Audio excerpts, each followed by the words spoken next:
And very quickly we realised that this isn't right. And by the Monday, we'd sadly found Cyan and the two boys had been murdered, and they were buried in the garden. Okay, so ladies and gentlemen, my Psych for All guys, I've got a very special guest with us today, Steve Keough, and we have become buddies from meeting at CrimeCon on a couple of occasions. So, Steve, welcome. Hello, mate. How you doing? You're right. Yeah, I saw you on this morning. Oh, shucks, you didn't have to mention that. You're a little media whore, aren't you? Yeah, that's exactly what I'm trying to do. Yeah.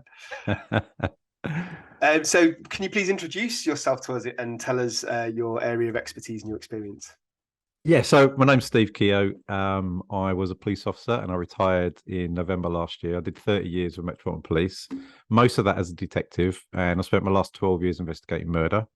And then since retiring, I've sort of got into, I'm not quite in your league when it comes to the media, but I've done a few bits and bobs, and yeah, I'm enjoying it, going with the flow, so where it takes me.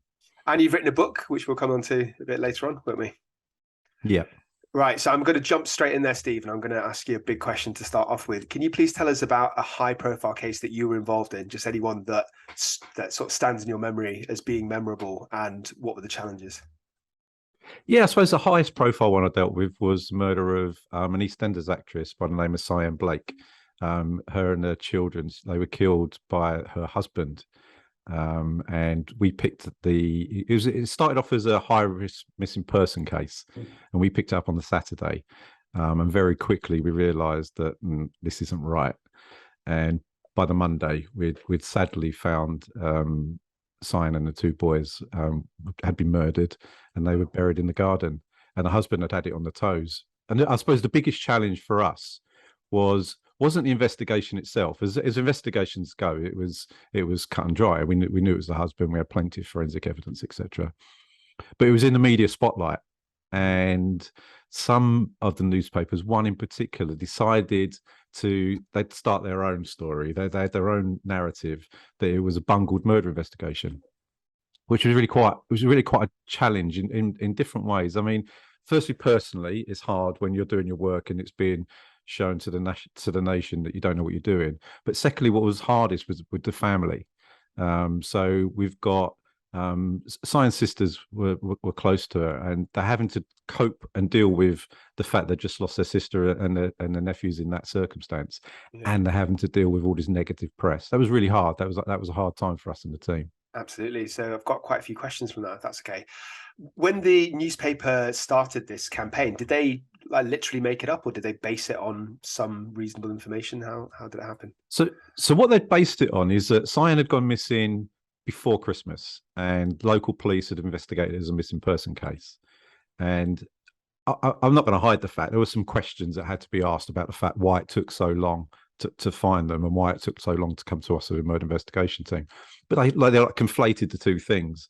They were saying, well, if the police have got this wrong, they must be getting this wrong too. Yeah. So yes, there was no smoke without fire. There's certainly something that the police had to answer to, but it wasn't the work we were doing. Okay, I understand. And you said that the husband was the main suspect, and I imagine that in many cases the husband is automatically going to be a main suspect in a lot of many cases of females. In this particular case, was he trying to hide it? Did he try and cover his tracks? Was it how easy was it to place him as one of the main suspects? Yeah, he did quite a lot, actually. So first off, Cyan's sisters reported her as missing, and local police went round, knocked at the door, and he answered, a man by the name of Arthur Simpson Kent. I won't mention his name again. I'll say it once, and I don't like to talk about suspects. Sure. And he said that she'd gone away, that she'd gone away to see some friends or family, and he didn't know when she'd be back. He hadn't. By that time, he'd murdered them, and he'd buried them in the garden. Yeah. And he then had it on his toes. He went to Ghana. That was where he was born originally. Although he didn't have any real connections there. He came over as a young child, and he booked a flight with a friend's credit card. He went to Ghana via Glasgow, Amsterdam. So he covered his tracks. He sent some text messages on her phone to friends and family saying, "I'm going away for a while." So he's definitely trying to cover his tracks and trying to make it. I don't think he ever thought he was going to get away with it, but maybe give himself time in order to get away. So was he sending text messages like a long time before the killing, or was he sending text messages like straight after the killing?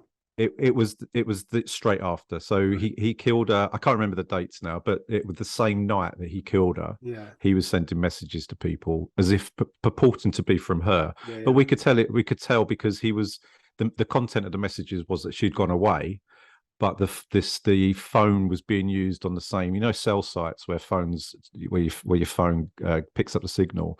It was local to their house, so we knew it was coming from the house. Yeah. But the irony was, because although it was a bit of it was hard, the publicity we're getting, it was also, it helped us. It was my job to find him, locate him, and arrest him. So I had to go to court and get all the extradition orders and all that kind of thing. Yeah. And finding someone abroad is never easy, but because it was so high profile, I was getting lots of messages from expats, British people in Ghana who'd seen him around the place, and were able to, through them, guide the local police eventually to where he was, where he could get arrested. Yeah, wow. Sounds like a very sort of convoluted and complex plan to actually catch him in the end. It wasn't easy. It was quicker than it would normally happen, and a lot of that was because of the publicity. But it wasn't easy, no. Because when I asked that question before about the text messages, if he had sent them before he killed her, then that, you know, there's absolutely no doubt that shows a level of complete pre-planning, as opposed to somebody who's, you know, killed in a moment of anger and lashing out, and then is trying to cover his tracks sort of retrospectively. Yeah, most definitely. Yeah, it was afterwards, so he's trying to cover his tracks afterwards. In terms of high-profile cases, things that involve celebrities, is it much harder because of the media attention, or for any other reasons?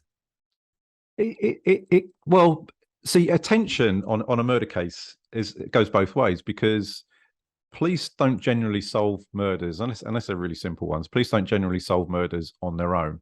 They need the help of the public. So the more publicity you get, the more chance you've got of getting that help. It doesn't help, and it's not nice when they decide to make stuff up, which is what they did.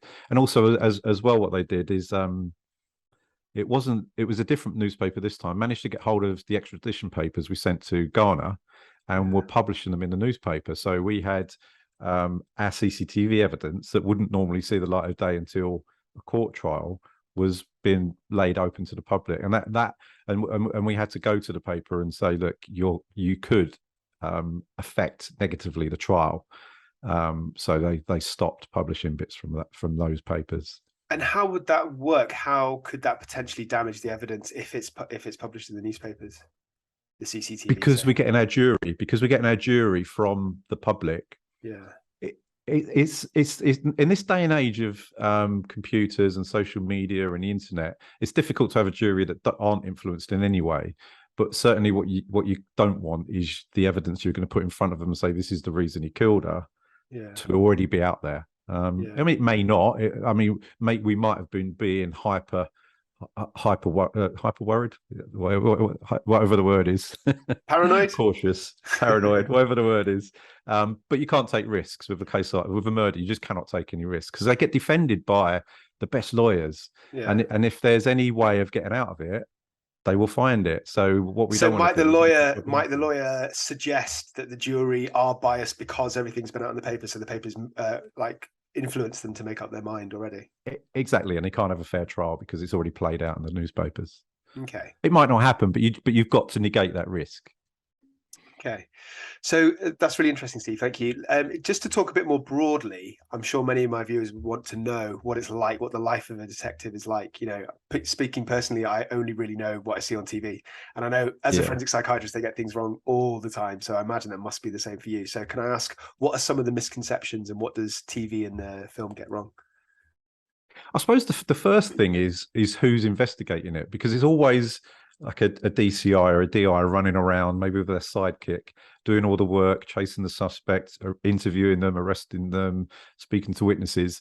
In actual fact, every murder is investigated by a team of detectives, and that's around 20 to 25 detectives would investigate every murder. Wow. And in actual fact, the DI and the DCI won't come out of the office much. I was a DI, so I can say that. Yeah. What they portray on TV as well is like this exciting running around, having fights with the suspects, all this kind of stuff. In actual fact, a murder investigation is it's about being meticulous. It's about getting everything right. As going back to the lawyers who the best lawyers will defend them. If you're not doing your paperwork correctly, you're not following the correct procedures. If you're not, every time we make a decision, we're writing the decision down and explaining why we come to that decision, and that's so that later on at court, when they say, "Well, why did you do that?" we can say, "Well, this is why." So it's all about being really, really methodical. And that wouldn't make good TV, would it? So that's what I understand. It's entertainment, and it doesn't bother me because it is entertainment. If they were trying to portray it as this is what it was, and they were saying that, then I might have an issue with it.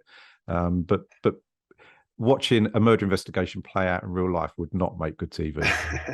And then when 20 or 25 detectives in a team are working on a case, are they only working on that one case, or are they working on numerous simultaneous cases? So they'll have lots of cases. So in London, so last year there were 135 murders in London. You're the stats man. You've got your sheets laminated. So I'm not gonna question you. You know, I love a stat. Yeah, so 135 murders in London in 2021. Interestingly, I didn't have this stat when we were in Scotland. 100% detection rate. Okay. That's quite impressive, isn't it? Yeah, absolutely. So there are 20 murder teams. So just off the top of my head, what's that? So about six cases each on average. Some will get more, some will get less. Some are solved very quickly, some not so much. So each investigation team might have 10 plus investigations they're running concurrently.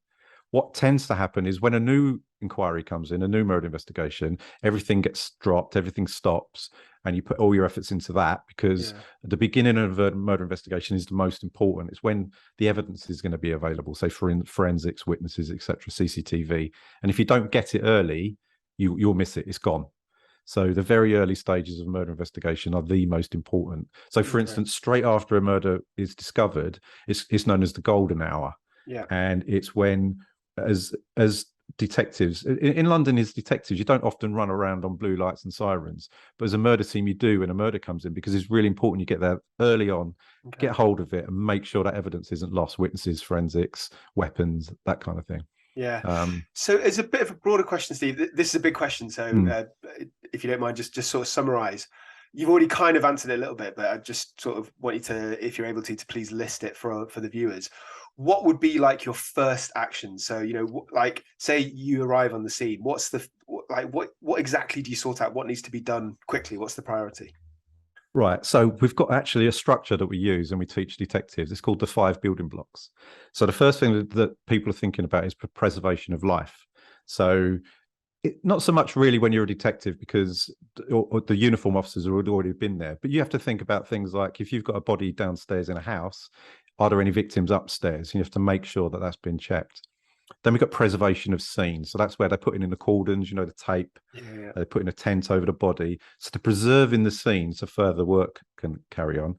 The next step is securing of evidence. So that's getting hold of witnesses that are there, securing any weapons that might have been discarded, any CCTV, any vehicles that have been used, any clothing that's been thrown. So securing evidence.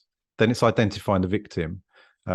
Most murders, there's a link between the victim and the suspect. So the sooner you find out who the victim is, the sooner you can start hunting down the suspects. And there's a saying in murder investigations, to know how somebody died, you have to know how they lived. So you need to find out who the victim is quickly. And you can do that through various ways. People telling you, they might have some identity documents on them. We've got a mobile fingerprint machine that can check if they've been arrested before. And then the fifth and final step is identifying suspects. Obvious reasons. The sooner you get hold of someone, the sooner you're going to catch them with blood on them, a murder weapon, DNA, same clothing, etc. So it's those 5 steps that detectives follow when they go to a murder scene. That's really helpful. Thank you for breaking that down. And in terms of finding out more about the victim and in fact the perpetrators, I imagine a routine part of it must be social media nowadays. Is that just done with everybody? Yeah, it's huge. It's huge. And so what happens is, so we've got 20, say, detectives investigating a murder. They'll each have their own different strand of the investigation. And one would be called communication. So that's your telephone, your social media, your emails, etc. And that plays a huge part, massive part. Okay. And something that I have to ask is about questioning suspects. So as I carry out lots of psychiatric assessments on defendants, and I see like TV depictions, it is like you were saying earlier, so much more boring in real life. Like, so maybe I'll interview somebody for an hour and a half, maybe 2 hours if it's somebody who's committed a killing, and only really about 5 to 10 minutes of that is talking about the killing and is getting into the symptoms. Everything else is the broader kind of picture. So my question to you is it like you see on TV? Is it like a cat and mouse game? Is there resistance? Do you have to kind of trick them into admitting guilt? Is it actually like that, or is it slower and more mundane? The fact is, most of them will say no comment. There's a right to silence in this country, so most of them use that, and they'll say no comment. What for me, the most interesting when I was in my career interviewing was terrorism. Spent a few years investigating terrorism, and you spend 14 days with them. A normal murder suspect will be in custody for 24 hours, 36 maybe, and then you have to go to a magistrate's court to get that extended. But for a terrorist prisoner that you're interviewing, it gives you loads of time to build up a rapport with them. And what I used to do, I used to get them to like me. And it's much harder not to talk to somebody if you like them. If you hate someone, you can just shut them out. So it was building up a rapport outside of the interview, getting them to like you. And then at the very end, so you've heard of good cop, bad cop. I would be that. I would be good cop and then bad cop. And it's very hard if you like someone and you've got an attachment to them, and then they turn on you, that's really hard to take. And so that's the technique I used to use. I used to be your friend until I wasn't, and then when you were not, it's hard. And you would often get them. Terrorists not so much, because they won't say anything at all, but you can get someone to turn just by changing the pressure on them from being relaxed to suddenly all being on top and explaining to them what's going to happen to them. So do you mind please just giving us a kind of example of that, either like a hypothetical case of like a typical kind of case, or something that you remember that you've actually done, just how that actually works and what you hope to achieve by doing that? Yeah, so terrorism. So there was one case I was dealing with. There was this al-Qaeda cell who were planning some atrocious things. Like, for instance, derailing the Heathrow Express. So as one was coming towards another one, they would collide. Putting a bomb on the London Underground system to flood it. Making a dirty bomb. They had all these different plans to do some horrendous things. And one of the questions you first ever answer when you interview a terrorist is, do you know a place where there's any firearm, chemical, or explosive? And it's called a safety interview, and you do it straight away. They don't have to have a solicitor there. You do it, but they tend to not say nothing. But you keep revisiting it because it's not something you can't let it go. Yeah. And I'd been with him for 2 weeks, and I'd been through the being a nice stage, and I turned then to being the not his friend anymore. And I really cranked the pressure up on him, and he wouldn't say anything. They don't talk to you. They don't even say their name. They say nothing at all. Yeah. And I was cranking up the pressure, explaining like you were prepared to die, but were you prepared to go to prison for the rest of your life? Because that's what's going to happen to you. Or putting loads of emotional pressure on him. Yeah. And then he looked at his solicitor and he looked at me. I said, "Do you want to talk to me?" And he looked at his solicitor and he nodded. And I'd asked the question, do you know of any chemical explosive or firearm? So I said, right, I'm going to leave and I come back and I want you to answer me. And he kind of nodded. Yeah. And I walked outside, and me and my colleague were like basically high-fiving each other, because you never get terrorists to crack. And to tell us where this was, it would be like career-changing type thing. And not only that, we could save a lot of lives. So walked back in, sat down. Right, I'm going to ask you the same question. Do you know of any chemical, explosive or firearm? He looked at his solicitor and he looked at me and he said, "No." And then that was it. So how did solicitor convince him not to speak? Well, no, he wanted to answer me because I'd been there with him for 2 weeks. Yeah. I put him under so much pressure. He had to talk to me, even if it was just to say no. I mean, in a way, it justified my technique, and it was satisfying in that way. But it was so deflating. I went from he's going to crack to he just wanted to say no.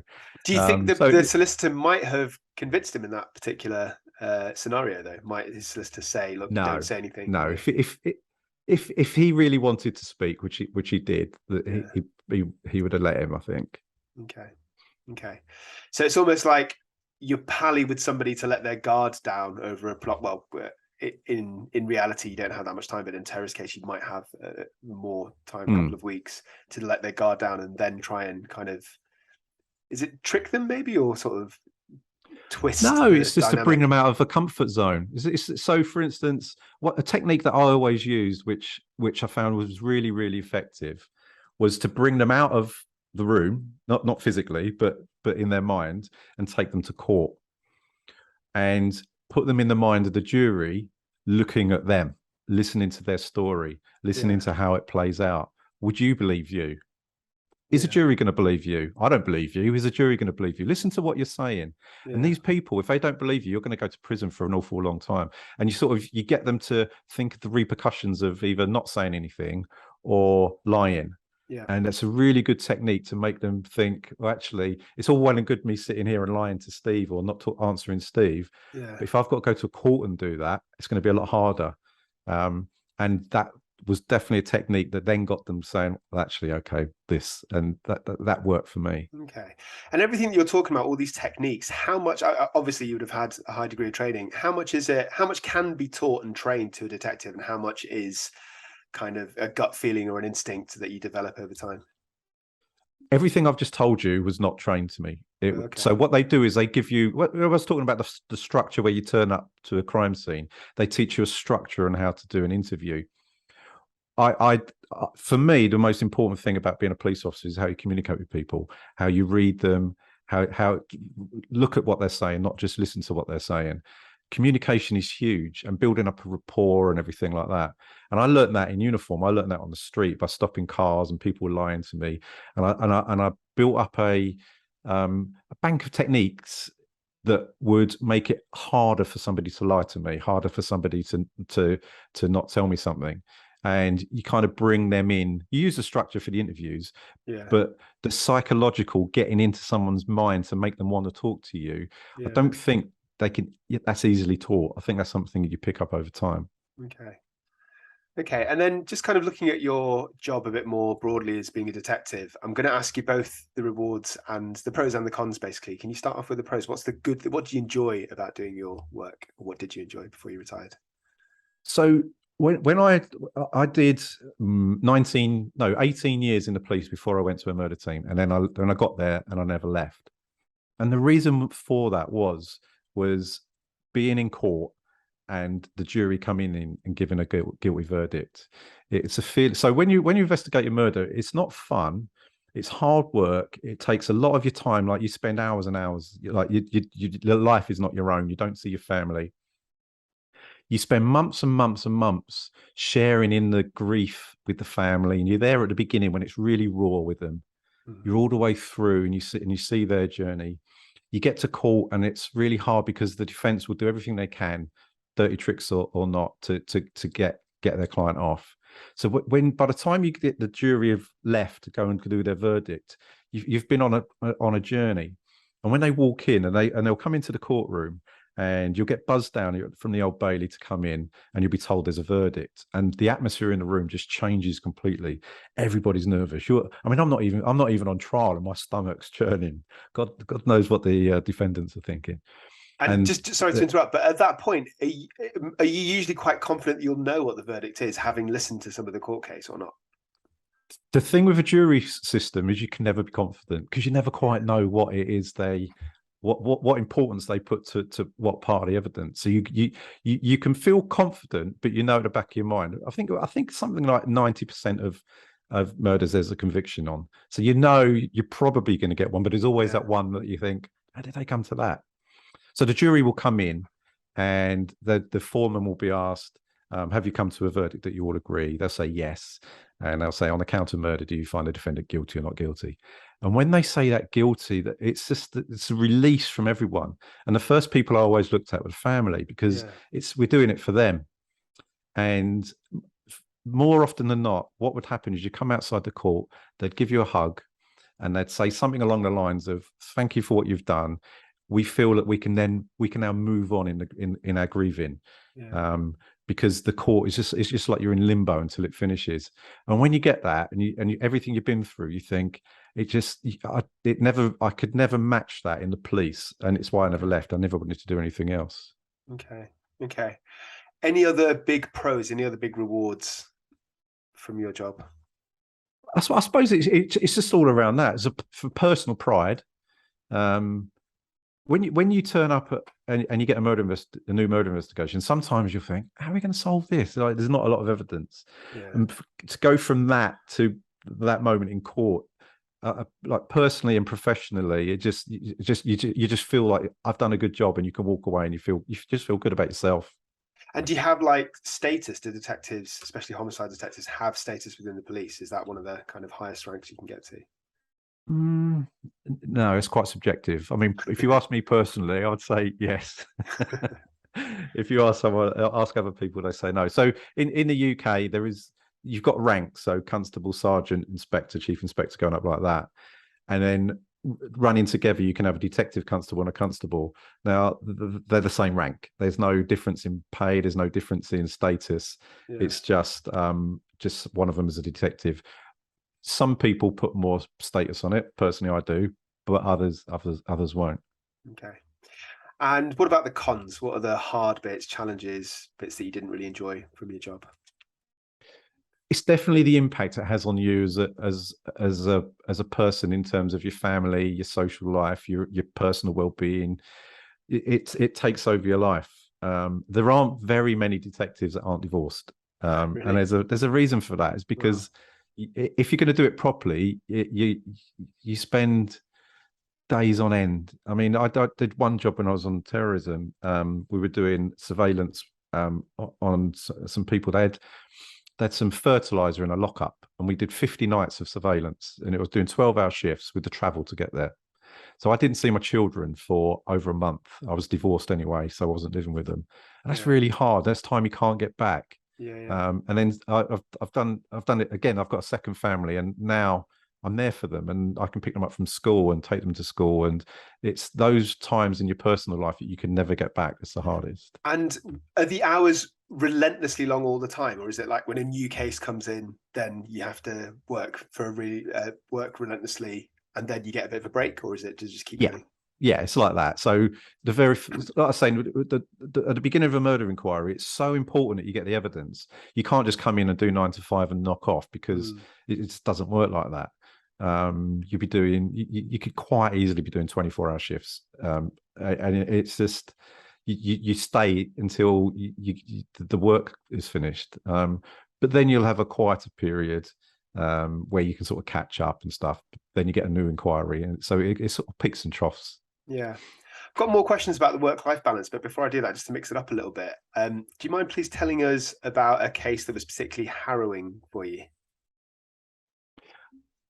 Yeah, I suppose I keep using the terrorism as an example. I've spent a lot of time on murder. I keep going back to terrorism. But I was there for the 7/7 bombings. Oh, wow. So we were on call when my colleague and I were the first from the anti-terrorist branch on one of the murder scenes, and we basically didn't stay there for 2 weeks. We didn't leave for 2 weeks, and it was our job to remove the bodies and then treat it as a crime scene. So we had to remove everything from it, and that included everything. So you could imagine a bomb going off on a packed underground train. That during the summer, that was without a shadow of doubt the hardest thing I've ever had to do in my career. 2 weeks on your hands and knees, just basically picking everything up from the floor, looking for evidence for the bomb and everything else. Okay, wow, that must have been absolutely horrific. Does that, don't mind a personal question, does that kind of haunt you now? Do you still think about it? Do you get like images, flashbacks?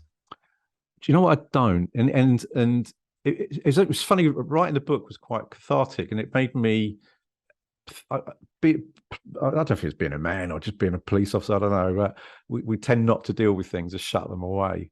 I don't ever had to think about what I've dealt with and think about what I've done and seen. And writing the book made me think about that. And what it made me realize is that what you just said about shutting your eyes and seeing things, for me, it's children, the dead children I saw. Being at a post-mortem for a baby, being at a post-mortem for a child, seeing a crime scene where children have been murdered. That is what will always stay with me more than anything, I think. Yeah, of course. Yeah. I was going to ask this later, but it seems it's a nice segue. Can you tell us a bit about your book, please? Why should my viewers buy it? So my book is the very first book that's ever described how murders are properly investigated. You get specific murders that are looked at, high profile ones that we've seen the books on, where they talk about how that case was solved. So what mine does, it takes the reader from crime scene to court and explains what we do, what the processes we go through, and rather than just being a manual, I link it into investigations I've been involved in, to explain it in practice, if whatever topic I'm talking about. And is it sort of semi-autobiographical as well? Do you tell us about what's been going on in your life? Yeah. It's not. It's nothing. It's not about me. It's about the processes. It's not like a. Yeah. It's not about my career. My career is in it in terms of the investigations I did, and I talk a bit about. So, for instance, in order to understand what people wanted from the book, I went to some Facebook groups and said, I'm writing this book, what would you like to know? And a lot of it was, one of it was why people kill, but the second one was, how did you deal with how did you cope with what you saw? So there's a chapter on that where, again, before I was saying about it being cathartic, it was the first time I've really thought about it and sort of expressed it. Yeah. Okay. And obviously I'll put the links in the description, but can you tell us what it's called and where we can get it? Murder Investigation Team. Get it anywhere, I think, like online. Get it on Amazon, Waterstones, WH Smiths, etc. Okay, cool. Right, circling back, I'm going to ask you another question. This is a bit, we've not prepared for this one, but it's just something that occurred to me. Has there been any times that you can talk about where you think you've got it wrong? Either you're very certain that somebody was a suspect and then it turned out later that it wasn't, or you actually went to court and the jury didn't get the finding that you wanted, but you agreed with them, or just, anything that made you question yourself? I think the worst thing, I write about this in the book actually, the worst thing that I ever was part of was we got called to a man who'd been stabbed in the chest in southwest London. He was in his garden, and it seemed to us that whoever killed him was from within the household. There was no sign of a break-in. There was no sign of a struggle, and nobody within the family would tell us what happened. So we ended up making a decision to arrest the members of the family. It transpired that he committed suicide by stabbing himself in the chest, and it was only later on we found that out. It's quite hard to actually kill yourself by stabbing yourself in the chest, isn't it? Because you've only really got one sort of decent go. Yeah. So what you tend to see, and we saw it here, is when someone does that, they I don't know if you can see it here. So they tend to sort of prepare themselves by going like this and then going like that. For the big one. So you see the little red dots of where they've sort of preparing themselves, and that's what we saw there. And the angle and everything, the pathologist said that it was suicide. And so for me, what we had done is made a situation, an awful situation for that family, much worse by not only having to deal with the fact they'd lost their partner dad, that they'd also been arrested for murder as well. And I look back at my career and I think that was one of the decisions that I was part of that I'm ashamed of, really, in terms of it was we had other options that we didn't take, and that was the worst thing. And that taught me to not just think about what's the problem you're presented with, try and think of some other solutions, and it helped me not make that mistake again. I was going to reassure you and say that surely if that's part of the investigation is having suspects, including close family members, but then you said that you had other options. So looking back now, there's other things we could have done, and it would have lessened the impact on the family. Okay, fair enough. So Steve, just so you know, we've got about 4.5 minutes left before the Zoom call ends, which is plenty of time. Got another question for you. So if there's anybody out there who's wanting to become a Scotland Yard detective, what advice would you give them? Go for it. I mean, I look back on my career and I've got no regrets in terms of my career. Obviously, some of the things that might have happened I might regret, but in terms of a career, it's brilliant. It's not an easy path, because you don't just become a Scotland Yard detective. You have to go through the routes of going in, being uniform, working the street, learning your skills as a detective, and then becoming a Scotland Yard detective. But once you get there, it's so rewarding. It's a brilliant job. And kind of connected to that, when you reflect back on all the years that you did, is there anything either anything you've learnt or anything that you can tell us that you didn't expect? For me, the biggest thing I learned from, certainly it got cemented when I become a murder squad detective, is the importance of detail in everything you do.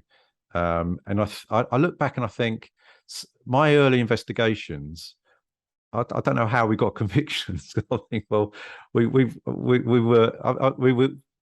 were good at what we did, but we weren't the level that you are as a murder team in terms of making yourself watertight. So I look back at some of my early investigations and I think, well, I got convictions, but I don't know how.